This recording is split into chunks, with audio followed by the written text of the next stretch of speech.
Bismillahirrahmanirrahim. Yang saya cintai teman-teman pengurus Majelis Taklim Mafaza, ibunda semuanya, dari kanan sampai kiri yang tidak bisa kami sebutkan satu persatu, dari belakang sampai depan, yang semoga Allah merahmati kita semuanya.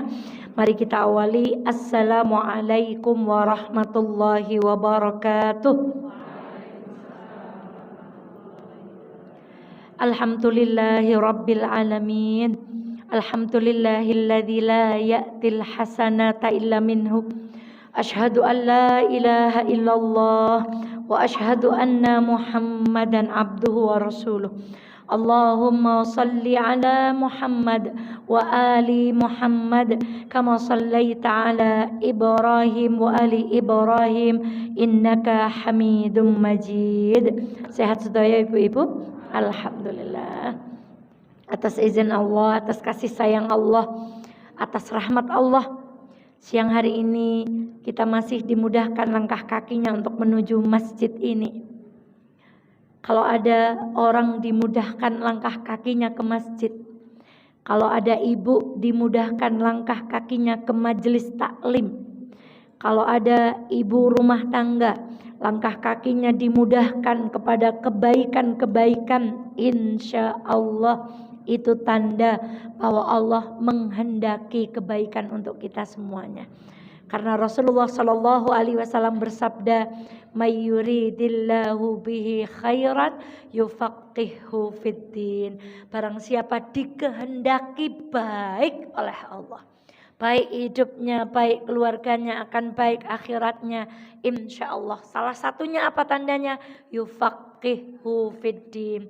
Orang itu senang kepada ilmu, orang itu senang belajar tentang agama, orang itu senang mendalami tentang akhirat. Maka bismillah, semoga duduk kita setiap hari Sabtu menjadi saksi di hadapan Allah bahwa kita berazam untuk ridha hidupnya diatur Allah, dan semoga kelak kita mendapatkan pertolongan Allah Subhanahu wa ta'ala.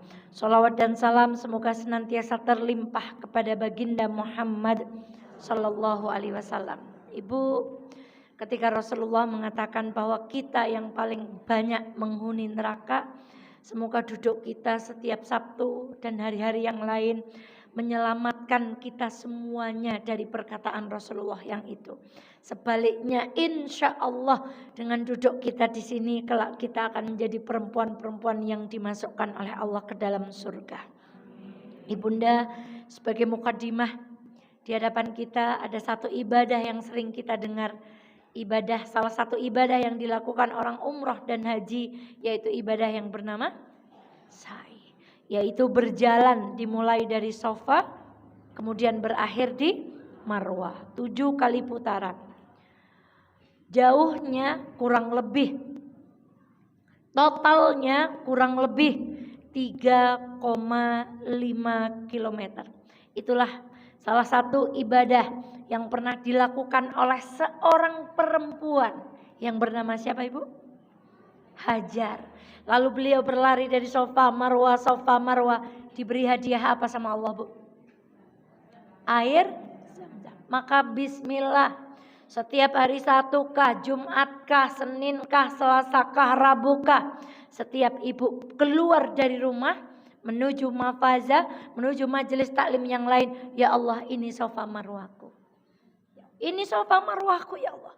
Aku akan berusaha ya Allah, mau cari ilmu buat anak-anak, mau cari ilmu buat bekal, buat meluk anak-anak kita saat kita besok nggak ada. Maka insya Allah kalau kita ikhlas keluar dari rumah, suami ridho, ibu sudah menyiapkan semuanya, semoga Allah pun akan memberikan hadiah untuk kita yang sama. Enggak sehebat Zam-Zam, semoga Allah memberikan kebaikan kepada anak-anak kita. Maka niati, ibu yang jualan kalau mau ke toko, ya Allah ini sa'i saya, ini Safa Marwahku. Ibu yang ibu rumah tangga, baliknya hanya dapur ke depan kayak saya. Ya Allah ini mas'anya saya, ini sa'inya saya ya Allah. Maju jemur, masuk lagi, maju dulang, masuk lagi. Niatkan itu semuanya jadi Safa Marwah. Semoga Allah hadiahkan air Zam-Zam untuk kita. Bagi yang pedagang ke toko, itu Safa Marwahnya ibu. Bagi ibu yang bekerja di kantor, itu Safa Marwahnya ibu. Semoga itu semuanya menjadi jalan kebaikan untuk kita semuanya. Dan Ibu ingat betul nasihat para guru kita, musuh ketaatan itu ada 2. Apa yang pertama Bu? Alasan. Mbak ngaji yo lah bareng karo PKK. Nah itu alasan, mungkin benar alasan itu. Kemudian penundaan. Mbak ngaji yo ngesuk lah nyong siki urung siap. Ngesuk jenengan ngabari nyong ya, ben nyong siap-siap. Ibu sering kan kita seperti itu kalau mau berbuat baik. 1, kita mengungkapkan alasan. Yang kedua apa Bu? Menunda. Itu musuh kebaikan. Mbak pakai jilbab yuk. Besoklah sekarang hatinya belum siap. Mbak pakai jilbab, insya Allah selesai pekerjaan ini saya berazam akan memakai jilbab. Itu kan menunda. Maka ibunda, musuh terbesar kebaikan itu adalah alasan dan penundaan. Dan perempuan mau jujur atau tidak, makhluk yang paling pandai membuat, paling pinter nunda, paling buat alasan tuh. Ngaji yuk. Yang hujan lah, yang apa, nggak ada ampiran, apapun. Ibu, ini kata para ulama, nanti itu tentaranya setan. Nanti itu tentaranya setan. Nanti itu tentaranya setan. Ngaji yuk nanti, besok. Ngesok lah nek wis kober. Lah pas bareng banget karo acara ini dan seterusnya. Ingat, yang dibenci oleh Allah kita pernah pelajari di minggu-minggu sebelumnya. Bukan hanya pezina. Yang dibenci oleh Allah bukan pembunuh. Bukan hanya pembunuh saja. Yang sekarang viral dibicarakan di mana Bu? Siapa Bu? Bukan hanya itu yang dibenci Allah. Bukan hanya koruptor. Korupsinya berapa triliun itu? Korupsi terbesar, Masya Allah. Bukan hanya mereka yang dibenci Allah. Tapi ingat pelajaran kita. Allah membenci orang yang kalau dunianya sarjana. Tetapi maaf PAUD kalau urusan akhirat. Saya ulangi lagi ya Bu. Allah benci sama orang yang kalau urusan dunianya dia sarjana, profesor, dokter. Tetapi kalau urusan akhirat, maaf. Maka Ustadz Luqmanul Hakim itu berkata, mau profesor, mau dokter, mau apa. Tapi kalau baca Qur'annya 0, bual kata beliau. Kata orang Melayu, bual itu bohong. Jadi mau pinter apapun kalau kita nggak perhatikan Quran, nggak perhatikan sholat, nggak perhatikan nutup aurat, bohong kata para ulama kita Ibu. Allah yang benci bukan ini. Yang benci Allah, ingat. Yang dibenci bukan hanya yang buka aurat. Yang dibenci Allah bukan hanya yang bermaksiat, tapi Allah benci pada mukmin yang dia pandai perkara urusan dunia, tetapi dia jahil dalam perkara-perkara akhirat. Maka untuk itu kenapa kita duduk di majelis taklim? Karena kita tidak ingin menjadi orang-orang yang jahil dalam perkara akhirat. Bu, beramal kan gak harus dengan uang. Tidak berangkat uangnya, berangkat doanya. Tidak berangkat doanya, berangkat fisiknya. Tidak berangkat fisiknya, berangkat dukungannya. Itu kalau kita gak jahil dengan akhirat. Amal prigean yang orang teng amal. Kenapa? Kita bisa tenaganya. Tenaganya lemesan, bisa doanya. Doanya nggak tahu doanya, bisa dukungannya. Maka ibunda sekalian yang dirahmati oleh Allah, semoga kita bukan termasuk orang-orang yang dibenci Allah. Kita bukan orang baik, kita orang yang sedang berusaha baik. Kita bukan orang yang sudah pandai terhadap urusan akhirat, tetapi kita orang yang haus belajar tentang urusan akhirat. Bismillah. Baik, hari ini kita masuk kepada hadis yang ke-9 tentang hukum perempuan berjalan di tengah jalan. Masya Allah. Mungkin kita nggak pernah kebayang gerepo kaya yang kuno dopeni Islam ya Bu. Masa kayak gitu diurusin Islam. Masya Allah. Pakai wawi pakai tangan apa Bu? Kiri. Beristinja pakai tangan kiri. Mencuci kemaluan saat mandi wajib menggunakan tangan itu diopeni. Dan dalam urusan wanita Allah sangat detail. Karena Allah begitu sayang kepada makhluk yang bernama perempuan ini. Jalannya diatur, pandangannya diatur, pakaiannya diatur, sikapnya diatur. Dan hari ini kita akan belajar bagaimana Islam mengatur caranya perempuan itu berjalan. Masya Allah. Rasulullah SAW bersabda. Menepilah mundur kata Rasulullah. Sesungguhnya kalian perempuan tidak berhak melewati tengah jalan. Kalian kalau berjalan harus di pinggir, di tepi-tepi jalan. Setelah itu wanita yang mendengar sabda Rasulullah Shallallahu Alaihi Wasallam kalau berjalan selalu mendekat ke tembok hingga bajunya tergesek tembok karena terlalu dekat dengan tembok saat berjalan. Ini terjemah dari hadis yang kita baca bersama-sama ini. Masya Allah. Itu ketaatan perempuan di zaman siapa, Bu? Rasulullah SAW. Rasulullah matur langsung dilakoni. Link menjalankan saja tadi sampai jilbabnya apa, Bu?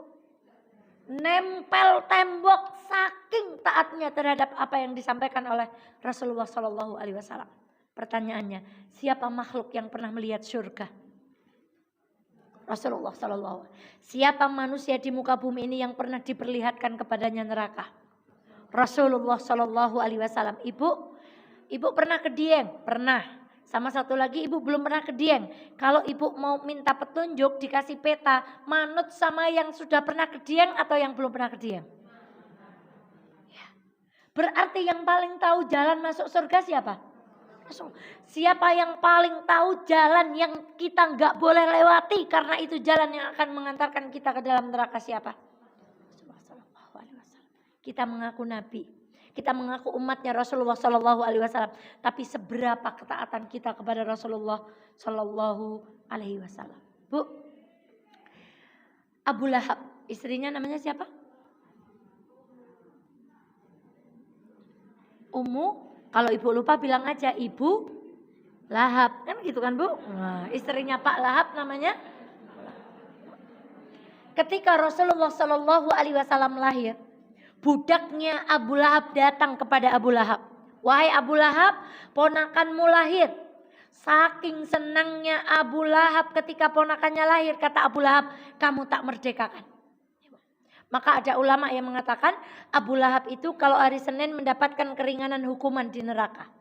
Lantaran Abu Lahab bergembira dengan lahirnya sosok bernama, itu hanya bergembira dengan Muhammad SAW.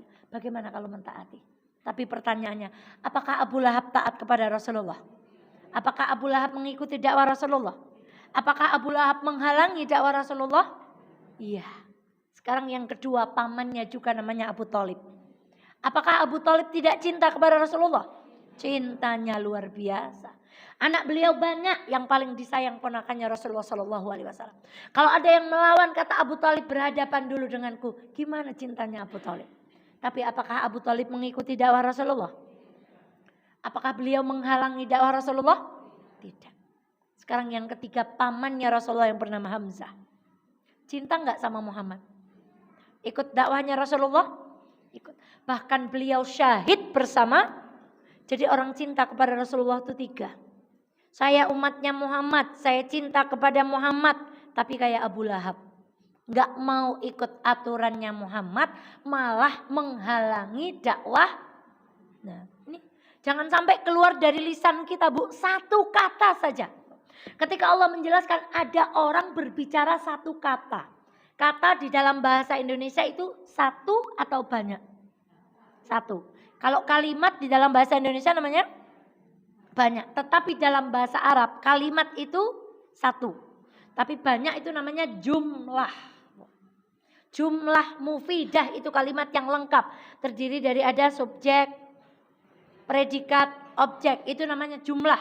Tapi kalau satu kata dalam bahasa Arab itu satu kata. Satu kalimat dalam bahasa Arab itu satu kata.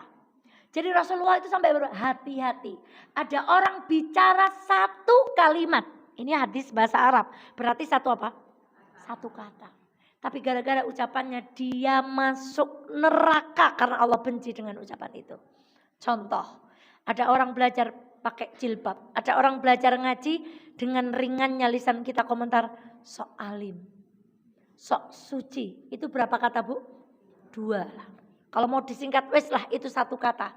Kalau Allah nggak ridho keluar, maka hati-hati.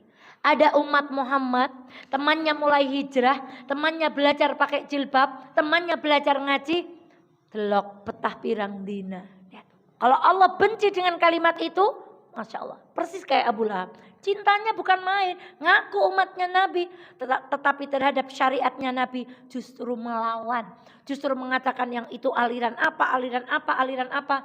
Sekarang kita melihat kepada Abu Thalib. Abu Thalib cinta kepada Nabi. Tapi ikut apa enggak? Jadi ada orang Islam juga cinta sama Nabi. Enggak mau ikut dakwah Nabi. Ya meskipun tidak menghalangi seperti yang pertama.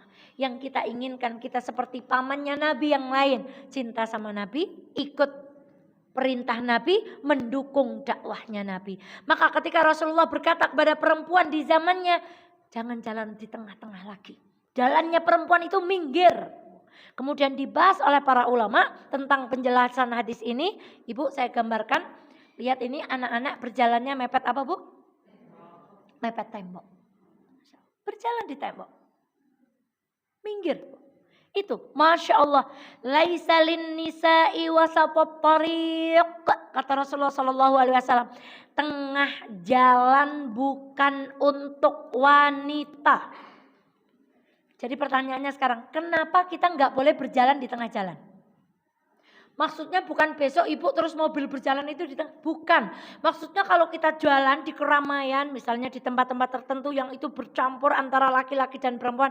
Kita itu jalannya jangan di tengah. Kenapa jangan di tengah? Pusat perhatian. 1, 2. Ya bercampur baur. Maka Islam meminta kalau perempuan berjalan di tempat yang di situ ada laki-laki, ada perempuan. Jalannya di mana Bu? Jalannya di pinggir. Nah, itu bagi orang yang sudah ngaji. Besok ibu jangan ada perempuan jalan di tengah jalan langsung digeret. Nah, sebab ini Bu, nih misalnya ada orang tidak sholat. Ada orang itu mohon maaf misalnya berjenggot misalnya. Kemudian orang ini memotong jenggot. Sementara di dalam Islam jenggot itu sebaiknya dia tidak sholat. Mana dulu yang harus didakwahkan? Kamu sholat dulu apa jangan potong jenggot dulu? Nah dalam berdakwah juga seperti itu. Urut dulu. Lihat siapa yang kita ajak. Lihat siapa yang kita ajak bicara. Maka ibu dan sekalian yang dirahmati Allah. Kita yang sudah tahu. Mulai hari ini kalau berjalan jangan seneng berjalan di. Lalu sekarang ibu bisa membayangkan. Bagaimana kalau itu ada peragaan busana. Yang itu penontonnya di atas atau di bawah? Yang jalan di atas atau lebih bawah? Sementara auratnya terbuka. Dan ibu-ibu 17 Agustus cok yang kono. Ya, Bu.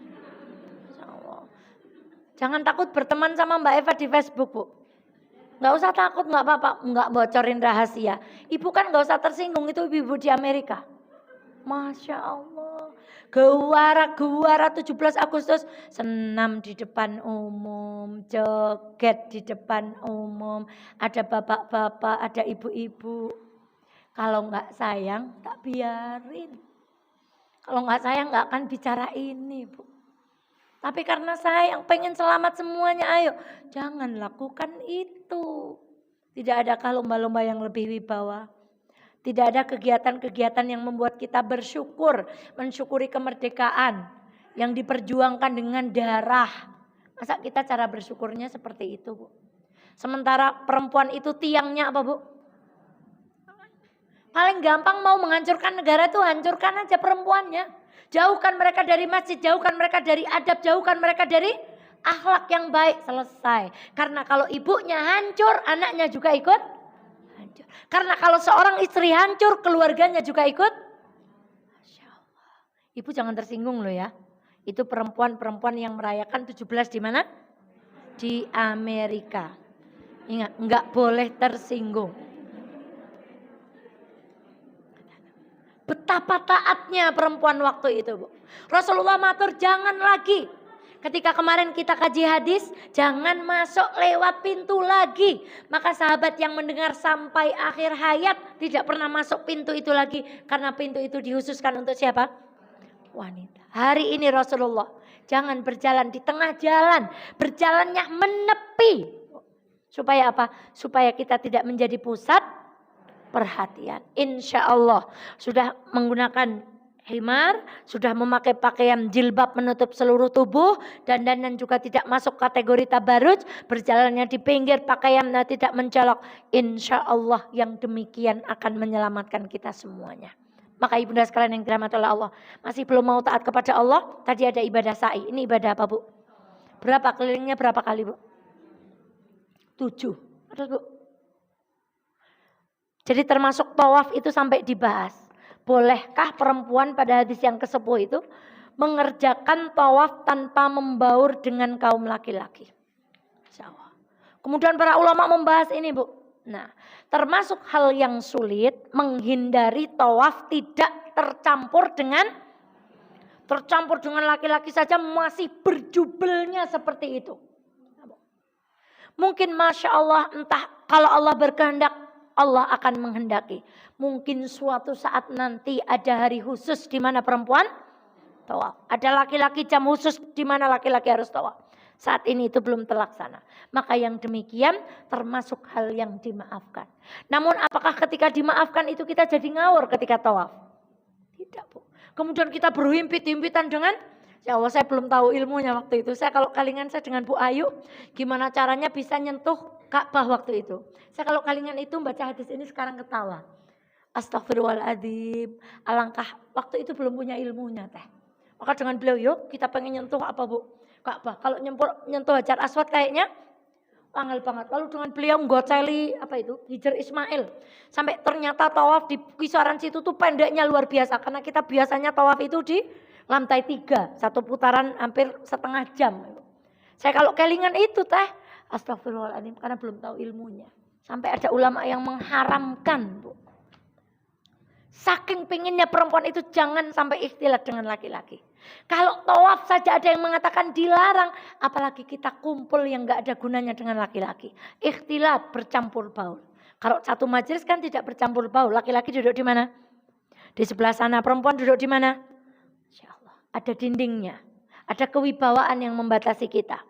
Tapi kalau urusan ibadah saja sama Rasulullah, kalau ke masjid wanita pulang duluan kan kemarin. Kalau ke masjid perempuan hendaklah pulang duluan sebelum laki-laki apa? Bangkit. Kalau masuk pintu usahakan ada pintu perempuan. Saking istimewanya kita di hadapan Allah Subhanahu wa taala, Bu. Allah enggak pengen kita dinikmati banyak orang, Allah enggak pengen kita bercampur baur dengan orang. Sampai urusan tawaf ini, Bu. Ada yang melarang tawaf berjamaah dengan laki-laki. Maka bagaimana caranya, Ustazah? Karena di Mekah tidak mungkin menghindari itu.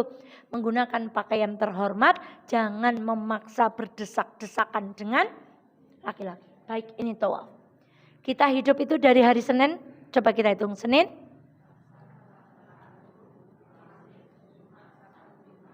Berapa, Bu? 7. Tawaf berapa kali putaran? Sa'i berapa kali putaran? Sesungguhnya hidup kita kan dari hari Senin sampai ke Senin lagi, Bu. Senin ketemu Senin lagi. Malam ketemu malam lagi. Pagi ketemu maunya Allah. Belajarlah kalian dari ibadah bernama sa'i. Belajarlah kamu dari ibadah yang bernama tawaf. Kita muter kemanapun sehari-hari ini. Mungkin kemana, ibu pergi kemana, bekerja. Niatkan itu semuanya dalam rangka apa? Ibadah. Ibu maju ke depan nyapu ruang tamu, mundur lagi ke dapur. Ya Allah, ini sa'i saya. Ini tawaf saya untukmu ya Allah. Hidup kita tuh kan cuma 7 hari. Muter-muter. Untuk apa kalau kita tidak mau taat kepada Allah? Maka ibunda sekalian yang dirahmati Allah, ini tawaf. Sampai para ulama mengatakan gimana caranya tawaf pun kita tidak. Maka Aisyah tidak mau mencium Hajar Aswad. Karena Aisyah enggan berdesak-desaan dengan siapa, Bu? Bayangannya seperti ini, Bu. Copot tenan jilbabnya kalau ukuran saya, Bu. Dan satu lagi, Bu. Mencium Hajar Aswad bukan standar orang haji mabrur atau tidak. Sering orang pulang haji, pulang umrah yang diceritakan, alhamdulillah. Yang nongkana kayak digeret malaikat. Kayak digawek nadualan, ujuk-ujuk wus nyong tayang ngambung. Kalau pulang tidak lebih dekat kepada Allah. Kalau pulang ia berbuat maksiat lagi sementara dosanya diampunkan. Seperti bayi yang baru lahir. Untuk apa dia mencium Hajar Aswad? Kenapa sih orang pengen mencium Hajar Aswad, memang ada hadis yang menyampaikan besok di hari kiamat Hajar Aswad akan menyebutkan orang yang memberikan salam. Ibu yang bicara, yang mendengarkan, semoga kelak kita diizinkan oleh Allah untuk memberikan salam kepada Hajar Aswad. Haji umroh. Kalau Allah mau, Allah akan hilangkan sebab. Kemarin kita kaji di Banjarnegara, Bu, untuk punya anak kan mestinya nikah. Tapi Maryam punya anak nikah dulu atau tidak? Neng jangan tiru-tiru. Zakaria sudah tua, istrinya mandul. Kalau di logika kesehatan, perempuan yang terkonfirmasi mandul, sudah tua pula, suaminya sudah tua, secara medis masih mungkinkah punya anak? Tapi kalau Allah berkehendak sebabnya itu dihilangkan. Maka sebab ke tanah suci itu belum tentu 100% karena uang, Ibu. Bisa jadi itu kasih sayang Allah kepada kita semuanya. Ada orang datang memberi hadiah, ada orang datang memberikan tabungan. Kita mati belum berangkat ke sana, tapi kita sudah punya tabungan haji dan umrah. Maka ibunda sekalian yang dirahmati oleh Allah, semoga kelak kita diberikan izin oleh Allah untuk memberikan salam kepada, maka dia akan menyebut orang yang memberikan salam. Sehingga di situ orang pengen nyium supaya besok di akhirat Hajar Aswadnya apa, Bu? Oh, Mbak itu pernah nyium, padahal 1 cium, 2 kalau nggak bisa sentuh, lalu tangannya dicium. 3 nggak bisa cium, nggak bisa sentuh, cukup dengan salam. Dan Ibu banyak yang nggak. Hajar Aswad itu loh. 1, 2, 3, 4, 5, 6, 7, 8 butir. Berapa butir, Bu? Menurut para peneliti yang menulis buku, kami membaca di sebuah buku, butiran terbesar dari Hajar Aswad itu sebesar butiran kurma. Jadi kecil atau besar, Bu? Lah kalau kita nyium barang yang kecil itu mudah atau gampang? Sulit. Jadi bukan yang buletan itu semuanya, bukan. Tapi yang disebut Hajar Aswad itu yang kecil-kecil itu tertanam. Itu di ilustrasinya, kemudian ini yang aslinya. Dan sekali lagi, Hajar Aswad bukan standar mabrur atau tidaknya orang haji dan umrah. Jangan sampai seorang perempuan berdesak, memaksakan diri, kemudian dia bercampur dengan laki-laki sampai jilbabnya ketarik-tarik, dia nggak peduli lagi. Masya Allah. Kalau diizinkan lagi ke sana, insya Allah saya tidak akan melakukan kebodohan yang sama, Bu. Mestinya saya menghindar, jangan berikhtilat dengan laki-laki. Insya Allah ia pun akan tetap bersaksi. Maka ibunda sekalian yang dirahmati oleh Allah, bahkan dalam ibadah pun para ulama melarang kita untuk saling berikhtilat dengan laki. Apalagi hanya urusan pekerjaan, apalagi hanya urusan reunian, apalagi hanya urusan merayakan 17. Masya Allah. Bercampur baur kita semuanya. Maka ibunda sekalian yang dirahmati oleh Allah, itu tentang tawaf, Ibu. Maka mari kita sebutkan larangan ikhtilat antara laki dan wanita saat tawaf. Meski ini tidak bisa dihindari, lalu bagaimana caranya? Ketika kita bertawaf, upayakan kita tidak berdesak-desaan dengan laki-laki. Cari teman apa? Perempuan, berjamaah, bareng-bareng. Masya Allah, saya kemarin lihat ada postingan, ada ibu yang mengiklankan tabungan umroh. Masya Allah, bismillah. Kemudian, setan tidak putus asa menyesatkan manusia meski saat berada di mana, Bu? Di Baitullah. Setan itu nggak berhenti goda kita. Malahan kalau kita sedang umroh ya setannya tingkat. Nah, jadi kalau yang goda orang nggak sholat, setan udah tahu lah itu nggak sholat ya wis digoda apa meneh. Wong udah nggak pakai jilbab wis digoda apa meneh, ngomong sering nggak menutup aurat. Lah wong kumpul kedua. Nah, justru setan-setan yang gembong-gembongnya tuh goda kita ini, Bu. Supaya ngajinya nggak ikhlas, supaya kita merasa lebih baik dari orang lain. Maka ibunda, kita belajar hari ini supaya kita semuanya memperbaiki diri. Tayyib. Itu yang kedua. Tadi yang pertama, perempuan jalannya di mana, Bu? Di tepi. Karena Rasulullah melarang perempuan jalan di mana? di tengah. Yang kemudian yang kedua, meskipun saat tawaf diupayakan untuk tidak ikhtilat dengan laki-laki.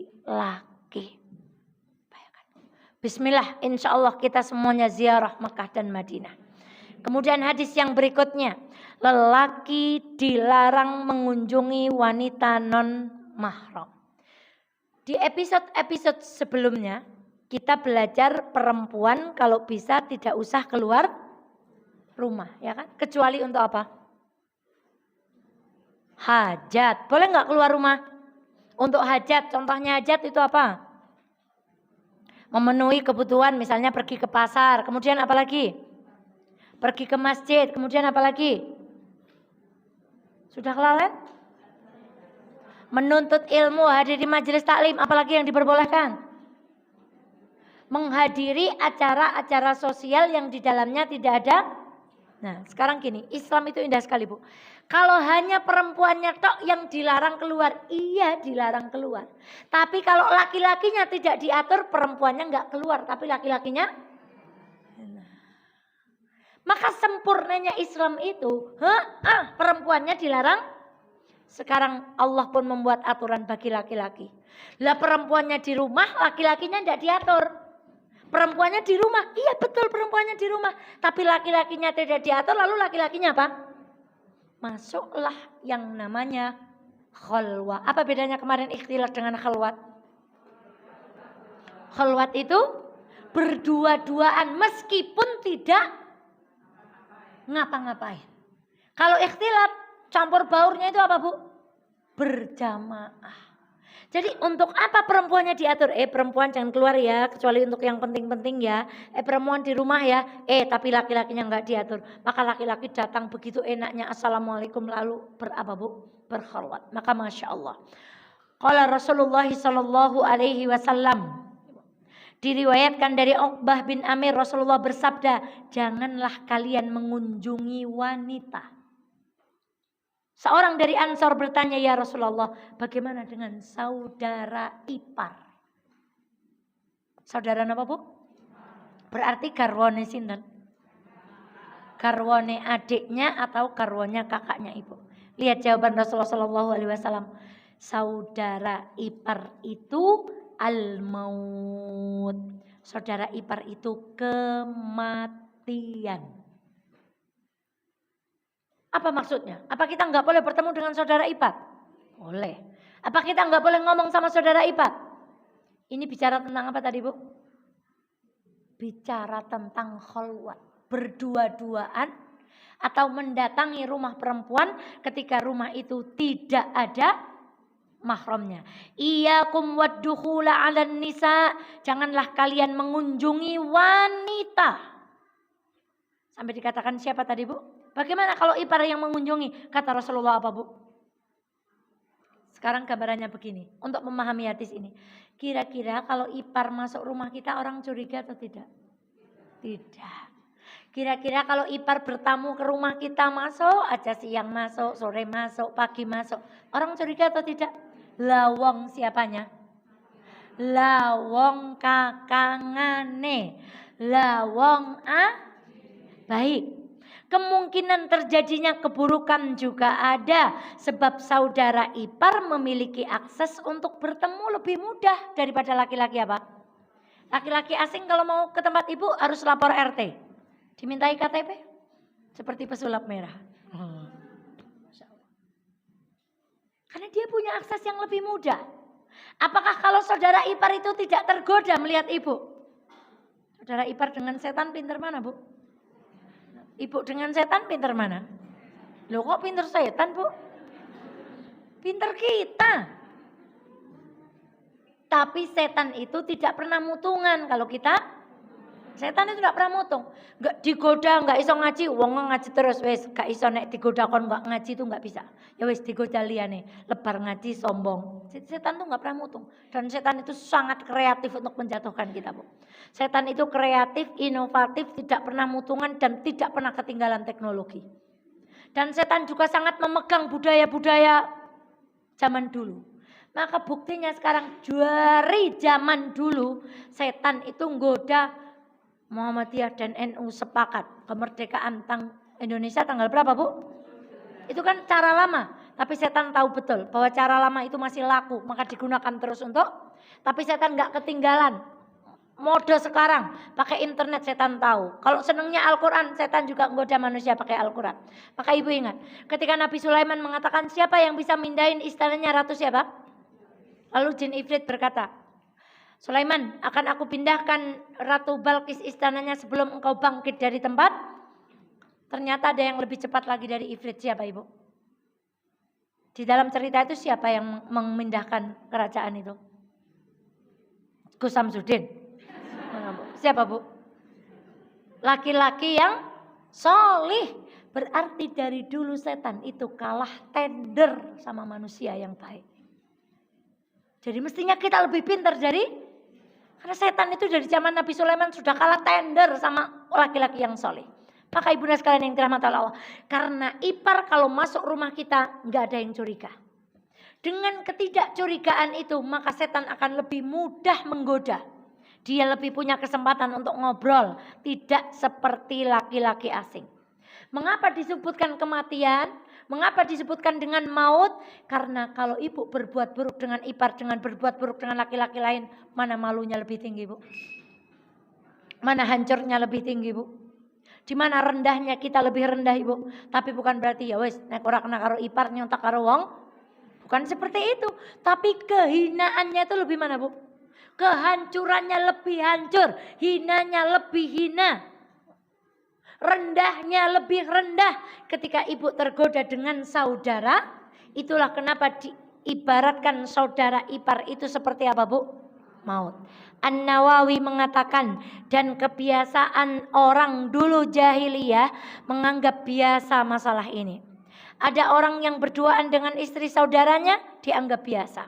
Maka Rasulullah ketika melihat kebiasaan itu, Rasulullah berkata, ipar adalah maut, sehingga mereka lebih layak untuk dicegah agar tidak terjadi khalwah daripada orang lain. Masya Allah, ini juga termasuk. Kadang-kadang kita enteng saja pergi kemana-mana dengan siapa? Kali sinten, Bu? Kalih kakangane. Ning udu kakangane dewek ning karo siapa? Mbak Eva juga baru tahu ilmunya, Bu. Masya Allah. Padahal kita kadang-kadang, ya kita mungkin di antara kita, kalau dengan ipar itu dengan santainya kita melepas apa, Bu? Lawang karo kakangane dewek, Kak. Itu yang terjadi. Ingat kemarin muhrim kita ke atas siapa? Ayo senam muhrim kemarin gimana? Ke atas siapa? Ayah, ibu, kakek. Terus naik ke atas, ke bawah siapa? Anak, cucu, terus ke bawah ke samping sejajar. Saudara atau saudari naik sedikit. Paman dan bibi turun sedikit. Keponakan. Kita sudah bahas itu. Maka ibu dan sekalian yang dirahmati Allah, abot ya abot. Prige karo kakangane dhewek kak ora? Salam. Makanya ngerbada pripun, Bu? Kalau hari raya gimana? Gak cuman salaman, mungkin ada yang saking akrabnya tuh apa, Bu? Prige ya ora penak ya anak nang desa kayak kono ora penak. Terus gimana, Bu? Ya begitu Islam. Jangan dianggap itu membatasi. Apa Ratu Elizabeth itu sembarangan kalau salaman sama orang, Bu? Coba cek Ratu Inggris itu kemana-mana pakai apa, Bu? Pakai kaos tangan. Dia salaman sama semua orang yang dijumpainya? Tidak. Dadanya aja gimana? Coba dadanya Ratu gimana, Bu? Enggak. Gitu, Bu. Dadanya gimana, Bu? Apakah ya kemudian, Bu? Enggak, Bu. Masya Allah. Cukup jadi pelajaran kepada kita. Aturan itu bukan untuk memberatkan kita. Ingat ngaji jangan pakai hawa nafsu. Ya Allah barang ngaji kan kabeh dadi angel. Nah itu ngajinya pakai hawa nafsu. Kalau ngaji itu penerimaan dulu. Iya itu aturan Allah. Gandeng kita belum bisa melakukan gimana kemarin? Minta tolong sama Allah. Suatu saat nanti kita bisa melakukan apa yang digariskan oleh syariat kepada kita. Hari ini belum bisa menghindari salaman, jangan nolak syariat tidak salaman. Hari ini belum bisa menghindari untuk tidak bermake up seperti tabarut, jangan nolak bahwa tabarut itu dilarang dalam Islam. Tapi kita minta kepada Allah, ya Allah bantu saya ya Allah untuk meninggalkan kebiasaan-kebiasaan jahiliyah. Maka pernah seorang pemuda, kenapa sih perempuan Islam itu gak sembarangan salaman? Ya itu jawabannya tadi. Apakah Anda melihat Ratu Elizabeth itu salaman dengan sembarangan orang?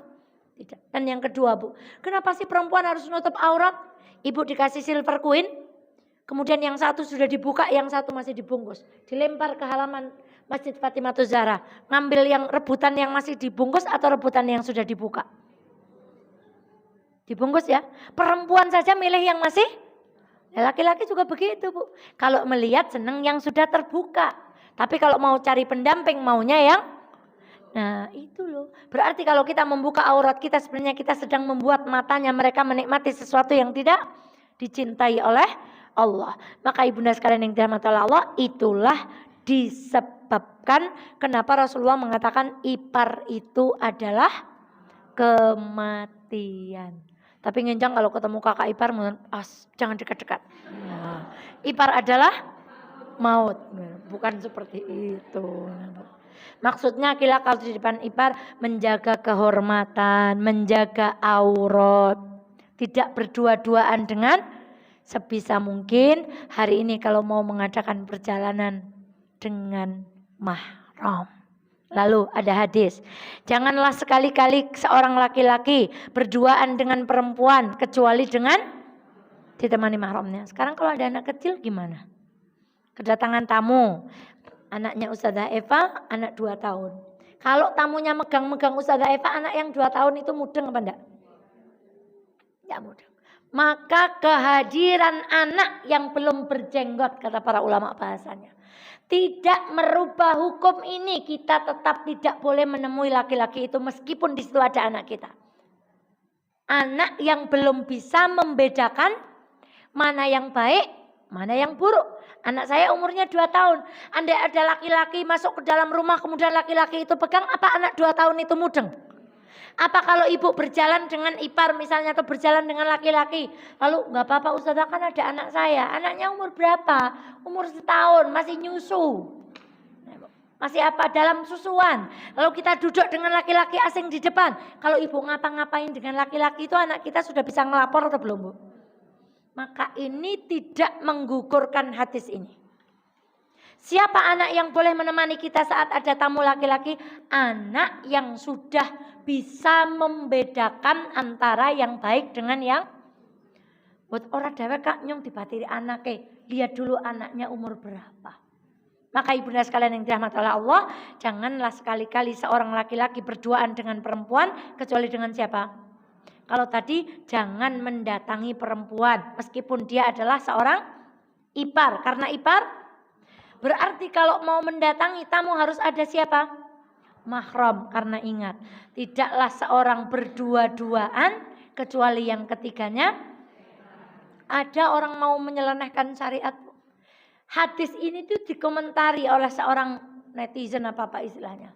Oh berarti kalau ada 2 orang tua satu anaknya setan. Itu kalimat yang dibenci oleh Allah.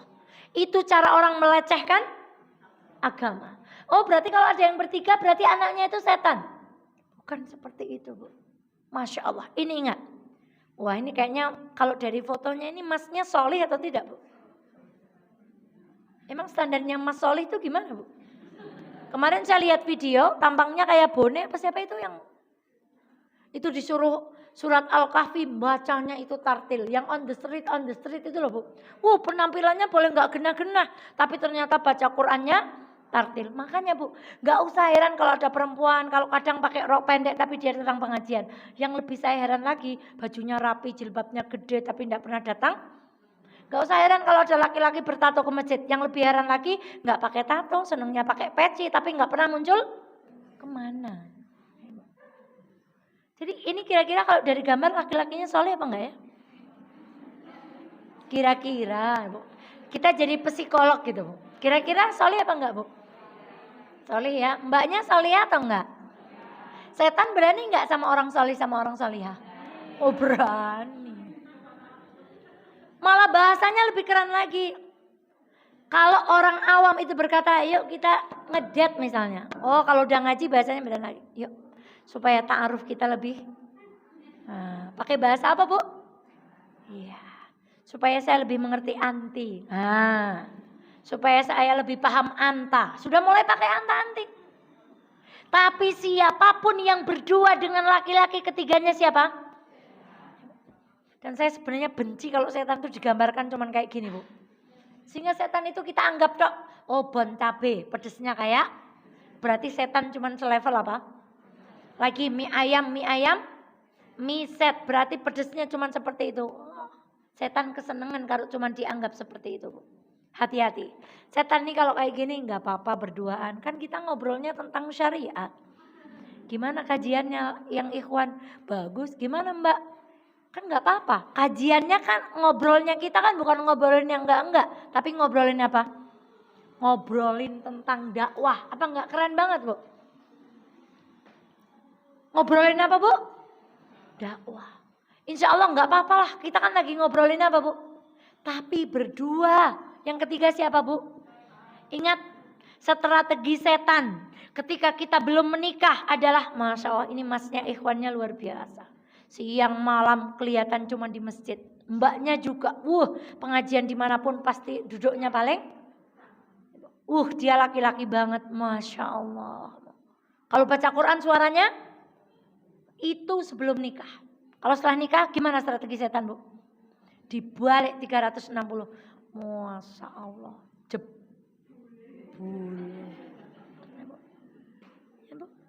Itu setan. Sengaja untuk memecah rumah tangga kita tuh kayak gitu. Kalau dulu sebelum nikah ditampakkan baik-baiknya, setelah nikah ditampakkan apa? Maka ibunda sekalian yang dirahmati Allah, dan setan itu menjanjikan kepada mereka membangkitkan angan-angan kosong. Maka lihat, cara setan goda orang baru kenal dengan bertunangan itu beda. Mbak-mbak yang masih jomblo mana angkat tangan? Yang kemarin ikut sekolah pranikah mana angkat tangan? Hati-hati. Setan itu kalau belum kenalan, ngapain sih deket-deket sama dia? Belum tentu juga dia jodoh saya. Biasa aja lah, standar. Ketemu dia standar, apa sih? Saya bukan. Tapi kalau sudah mulai dekat Bu, insya Allah dia adalah jodohku. Maka chattingnya makin intens. Itu setan Bu. Semakin sudah dilamar menentukan hari H, setan semakin gencar. Karena setan meyakinkan kita dia adalah. Jadi udahlah dipegang gak apa-apa wong dia calon suamiku. Udahlah berdua gak apa-apa wong dia calon. Begitu setan mendekat terus. Yang diangan-angan setan gak apa-apa dia kan calonmu gak apa-apa. Supaya lebih akrab, supaya ta'arufnya lebih makna, supaya lebih dekat, lebih paham. Masya Allah, maka ibunda sekalian yang dirahmati Allah, jangan lupa ya'iduhum wa yumannihim wa ma ya'iduhumus syaitanu illa ghurura. Kata Allah, syaitan itu memberikan janji-janji kepada mereka yang membangkitkan angan-angan kosong. Mbak yang masih jomblo, kalau cowok kebanyakan janji berarti temannya Masya Allah. Karena yang senang memberikan janji itu namanya. Kalau calon Anda solih gak banyak janji. Tapi apa Bu? Masya Allah. Ibu kayak remaja aja tahu jawabannya Bu. Masya Allah. Ya Mbak Dea ya. Semoga besok Mbak Dea berjodoh dengan laki-laki yang solih. Ya, Bu. Sudah cekatan nyiapin ini itu. Masya Allah Bu. Sudah aktivis organisasi. Wah ngaji Bu. Siapa yang punya anak laki-laki Bu? Masya Allah. Mbak Dea nih Bu. Ini bukan janji ini. Ya kan, Masya Allah. Laki-laki yang hanya pokoknya itu temannya siapa Bu? Memberikan angan-angan. Sekarang sampai dibahas. Bagaimana kalau yang berkunjung ke rumah ibu adalah seorang banci. Banci itu kecenderungannya ada dua. Satu ada yang cenderung kepada menjadi tetap laki-laki tapi dia gemulai. Dan ada yang cenderung kepada perempuan. Sehingga dia berdandannya apa-apanya seperti apa? Sekarang bagaimana kalau kita berdua-duaan dengan yang kecenderungannya perempuan? Kita sering menganggap itu aman. Karena dia perempuan. Ada enggak sih kelamin selain laki-laki dan perempuan? Dibahas loh Bu. Oke, sama laki-laki nggak boleh. Kan ada orang mau, kalau sama banci gimana Us? Boleh nggak Us?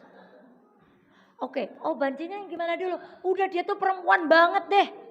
Pokoknya penampilannya semuanya udah perempuan. Boleh nggak kita berdua-dua sama dia? Ulama tetap melarang.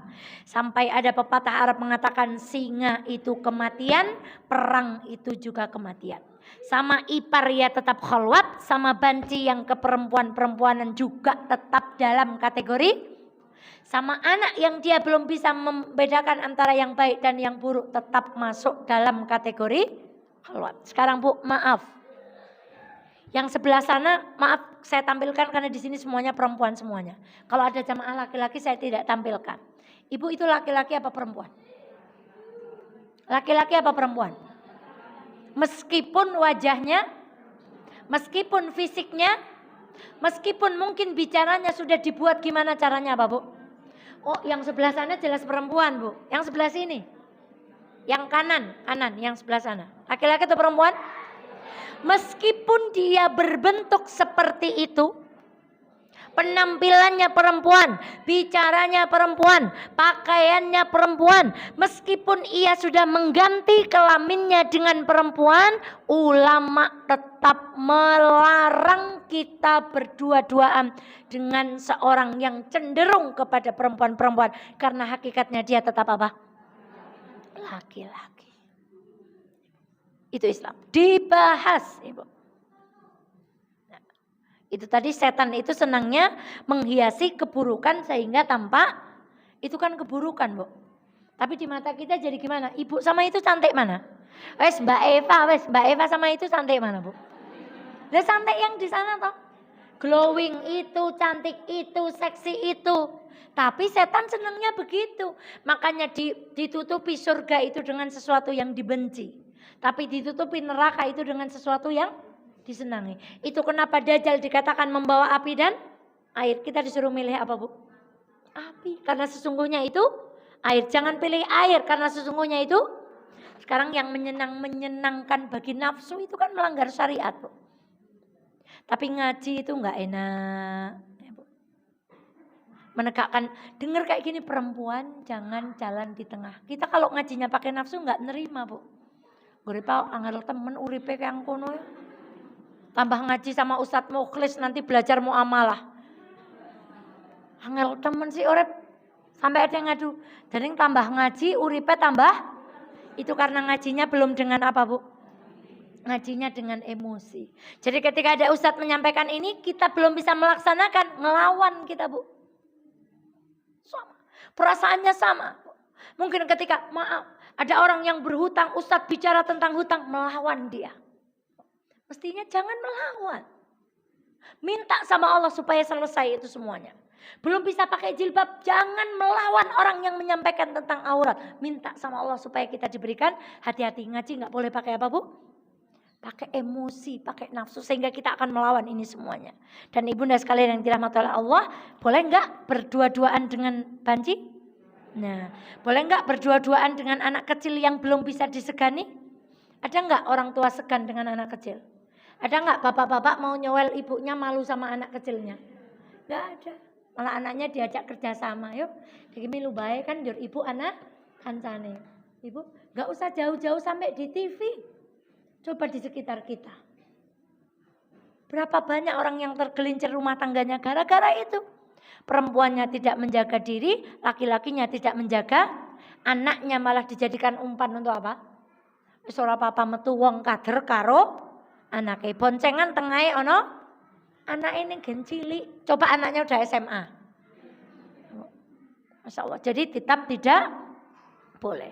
Bila seorang laki-laki terpercaya berduaan dengan seorang wanita di tempat terbuka, tidak berusaha menyembunyikan. Bagaimana hukumnya dalam Islam? Misalnya di Al-Arqam ada kajian Ahad pagi. Ada laki-lakinya? Ada. Lalu keluar laki-laki itu. Keluar jamaah perempuan. Misalnya Mbak Eva keluar ngobrol dengan Mas Dama. Ngobrolnya di depan Masjid Al-Arqam. Sementara masih banyak orang keluar gitu Bu. Boleh atau tidak Bu? Ngobrol. Hanya bicara saja. Tidak niat mengger, tidak niat apa. Udah di depan umum aja Bu. Boleh atau tidak, Bu? Baik. Bila seorang laki-laki terpercaya berduaan ini jangan maksudnya bukan kholwat, maksudnya ngobrol wong loro dengan seorang wanita di tempat terbuka, tidak berusaha menyembunyikan diri dari pandangan orang dan percakapannya tetap terdengar, hukumnya boleh. Berdasarkan hadis Anas radhiyallahu anhu, seorang wanita Ansor mendatangi Nabi lalu beliau berdua dengan Nabi. Maksudnya bukan berduaan dengan Nabi, Bu. Ngobrol berdua dengan Nabi karena beliau bertanya tentang, oh Masya Allah, maaf misalnya besok kajiannya gimana ya? Sudah siap gitu. Tapi obrolannya, tapi hati-hati.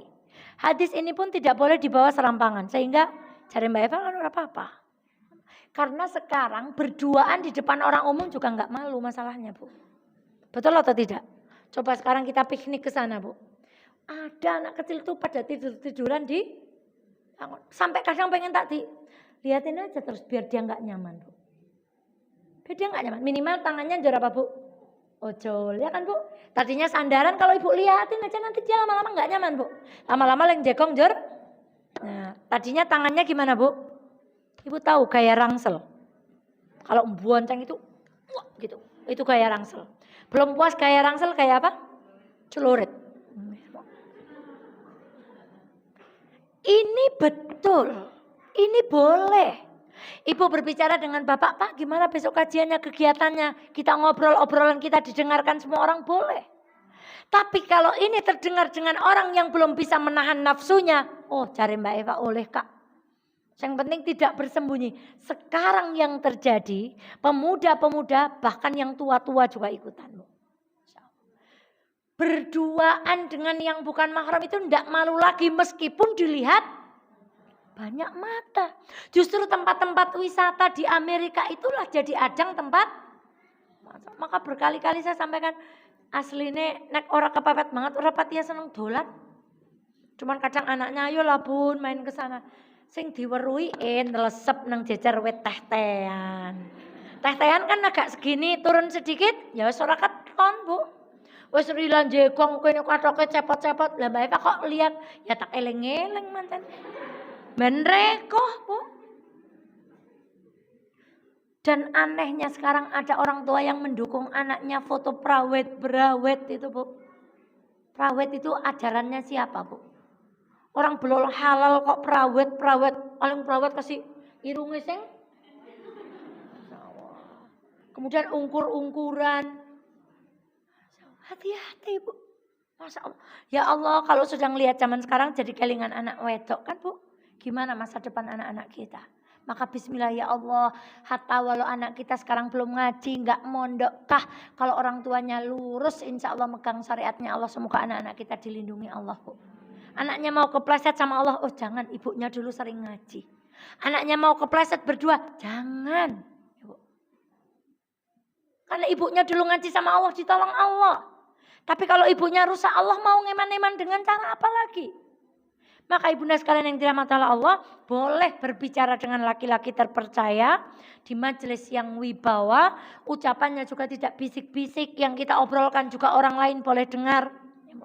Tapi ini semuanya jangan digeret kepada orang yang belum ngaji. Sehingga katanya wingi ngaji oleh wong wadon omong-omongan karo wong lanang. Sing penting nang tempat umum, sing diweruhi wong pirang.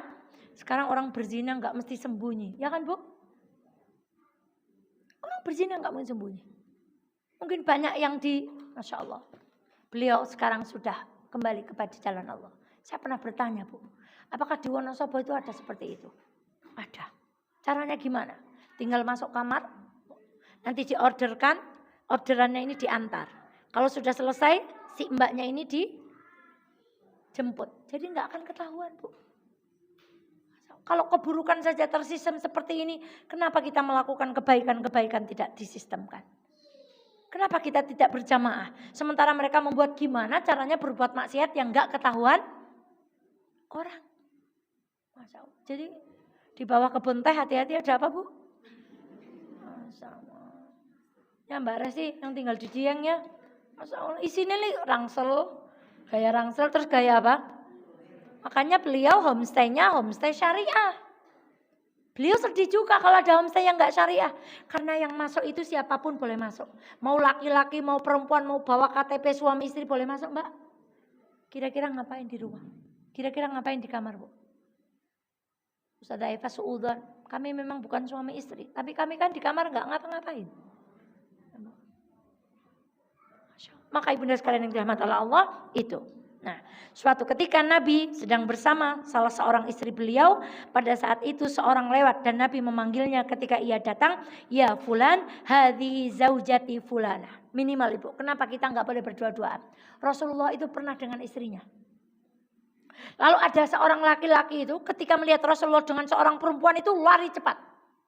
Seolah-olah mencurigai Rasulullah sedang apa? Berjalan dengan seorang perempuan.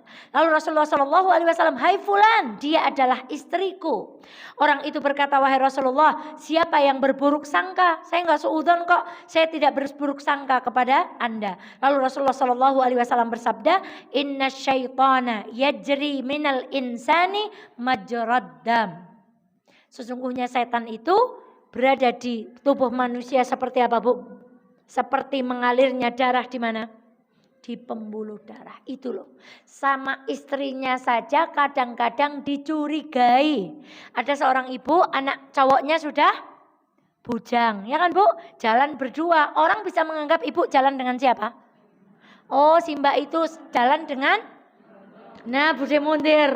Nah, beliau punya putra cowok ya, Mas Fahmi ya.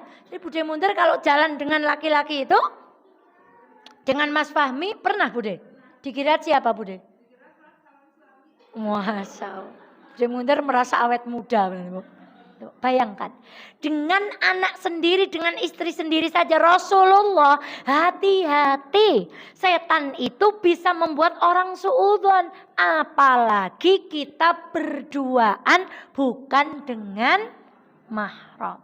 Maka hari ini mulai biasakan tidak menerima tamu ketika suami tidak ada.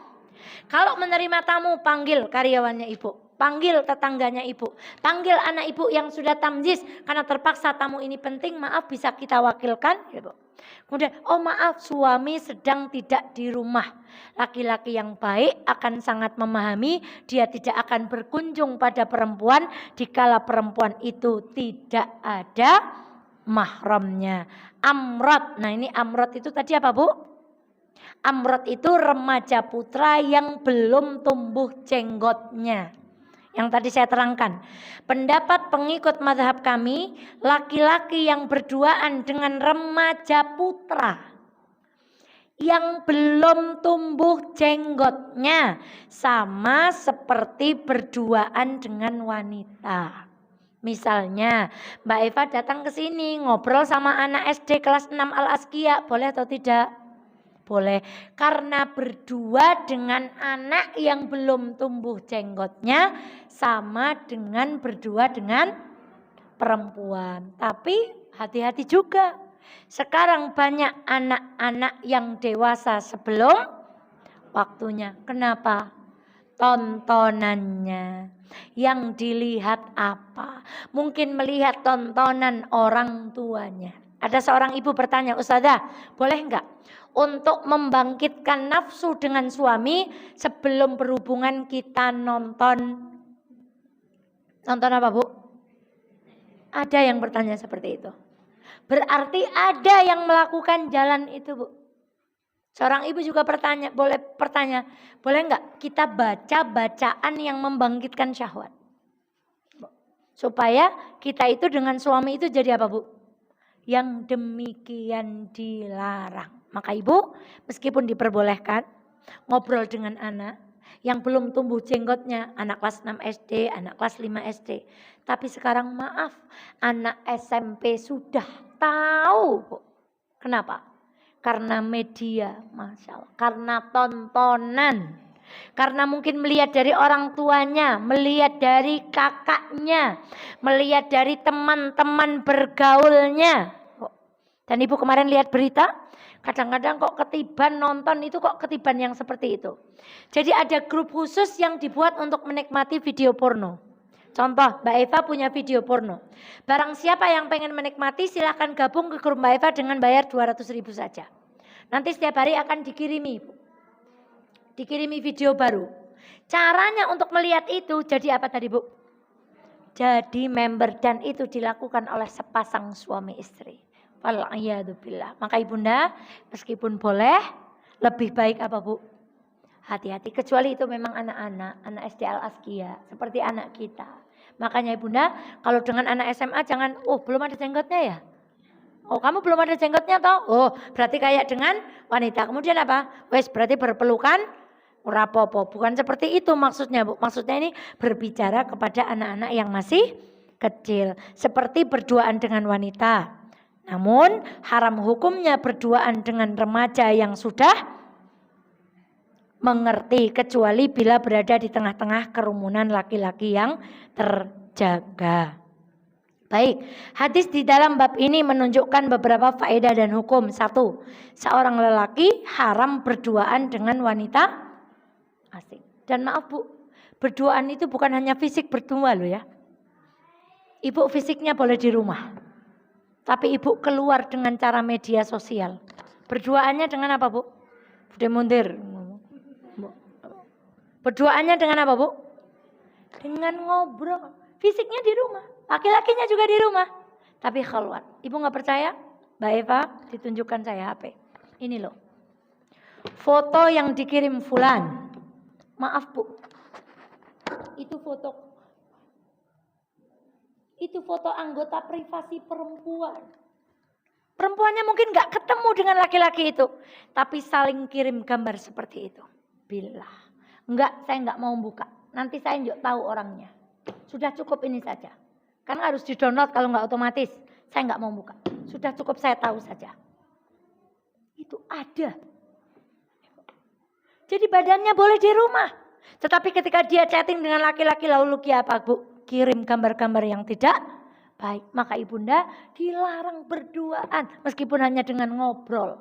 Nanti lama-lama awalan curhatnya nyaman. Oh obrolannya nyambung ya. Lama-lama jadi apa, Bu? Nah dan seterusnya. Larangan keras berduaan dengan kerabat dekat yang bukan mahram. Larangan bagi, maaf tadi banci, untuk memasuki kediaman wanita.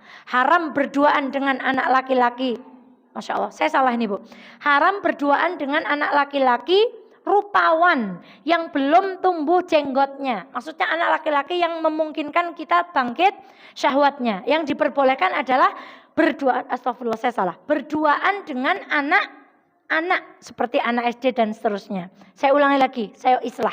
Amrot artinya remaja putra yang belum tumbuh jenggotnya.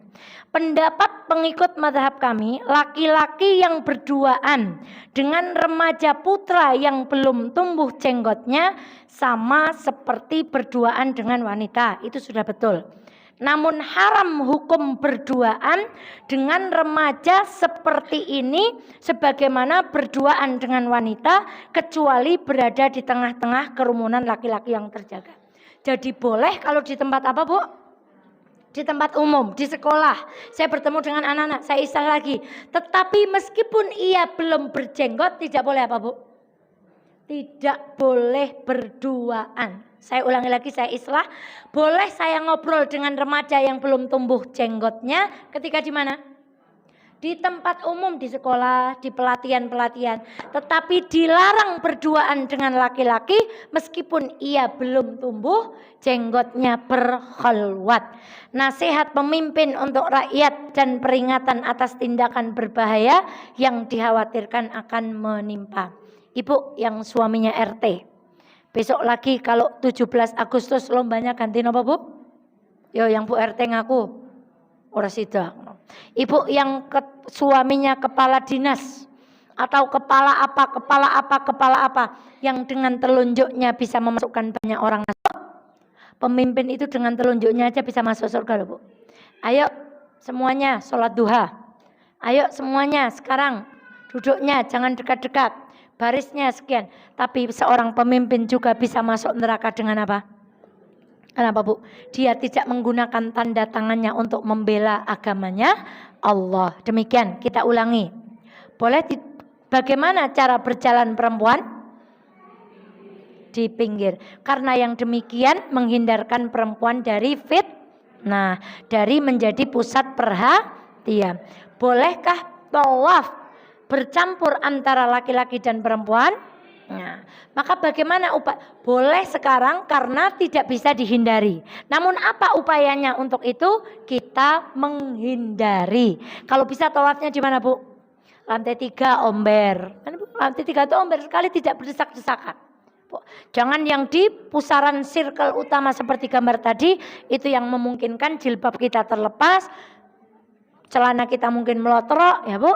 Baju kita beneknya mungkin tercetel karena tertarik-tarik oleh lawan jenis. Kemudian, bolehkah kita menerima tamu saat tidak ada mahram di rumah kita?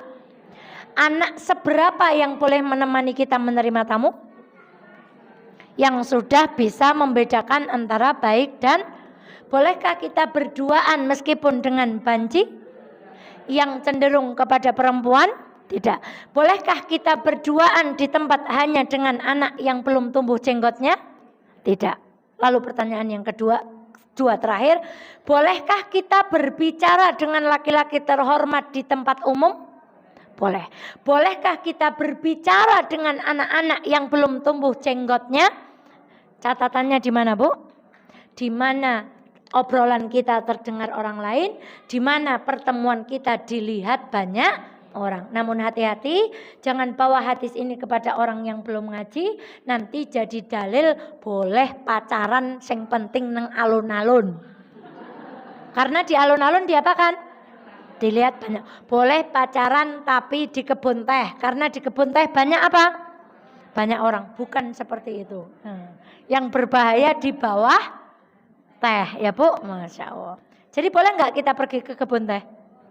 Oh boleh. Nanti Mbak Eva diboikot sama orang Tambi karena melarang orang pergi ke kebun.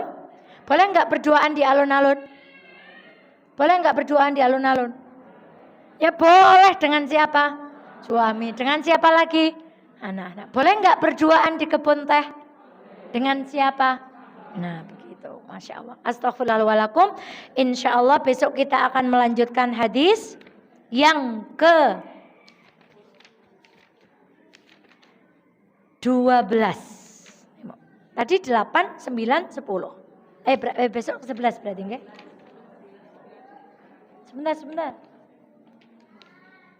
Hadis yang ke berapa tadi? 9. Tidak berjalan di tengah jalan. Hadis yang ke-10, hendaknya perempuan mengerjakan tawaf tanpa membaur dengan kaum lelaki. Hadis yang ke-11, lelaki dilarang mengunjungi wanita non mahram. Besok insya Allah kita akan mengkaji hadis yang ke-12 biidznillah insya Allah. Ibunda sekalian yang dirahmati oleh Allah, mohon perhatiannya, ini sangat penting. Nomor 1, infak hari ini insya Allah akan kita serahkan kepada saudara kita yang kemarin ditimpa kebakaran. Yang kedua, mohon izin, mohon ikhlas, nanti kondur dari sini, ibu semuanya buka lemari. Masing-masing ambil 1 gamis dan 1 jilbab, syukur lengkap dengan kaos kaki dan dalemannya, besok Sabtu dibawa ke Mafazah.